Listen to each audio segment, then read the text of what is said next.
Did you know there's a temperature so cold that even the universe itself has never truly reached it? It's called absolute zero, and it sits at negative 459.67 degrees Fahrenheit or negative 273.15 degrees Celsius. At this temperature, all atomic motion would theoretically grind to a complete halt. No vibration, no jiggling, no movement at all. Just perfect, total stillness. And here's the wild part. No matter how hard we try, no matter how advanced our technology becomes, we can never actually get there. To understand why, you first need to understand what temperature really is. Most people think of temperature as just how hot or cold something feels, but it's actually a measurement of energy. Specifically, it measures the average kinetic energy of the particles inside a substance. When something is hot, its atoms and molecules are buzzing around with tremendous speed. When something is cold, those particles slow down. So absolute zero is the point where particles would have zero kinetic energy. They'd be completely and perfectly still. Scientists measure extreme cold using the Kelvin scale, which starts at absolute zero as its baseline. 0 Kelvin is the floor. There's nothing below it, because you can't have less than no motion.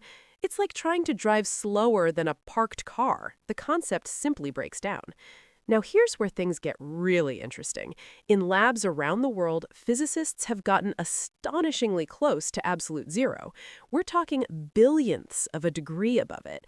They use techniques like laser cooling, where beams of light are fired at atoms to slow them down, almost like throwing tennis balls at a rolling bowling ball to gradually bring it to a stop. There's also evaporative cooling, which works the same way your sweat cools your skin, by letting the fastest, most energetic particles escape, so the remaining ones have less average energy. Using these methods, scientists have cooled matter to just a few nanokelvins, fractions of a billionth of a degree above absolute zero. At these temperatures, bizarre things start to happen. Certain materials become superconductors, meaning electricity flows through them with absolutely no resistance. Gases can transform into a strange state of matter called a Bose-Einstein condensate, where individual atoms lose their identity and begin behaving as one single quantum entity. It's like a crowd of thousands of people suddenly moving in perfect unison as if they shared one mind. But despite all of this incredible progress, reaching absolute zero remains impossible. And it's not just an engineering problem, it's a law of nature. The third law of thermodynamics states that you cannot reach absolute zero in a finite number of steps. Every time you try to remove more heat from a system, the process becomes exponentially harder.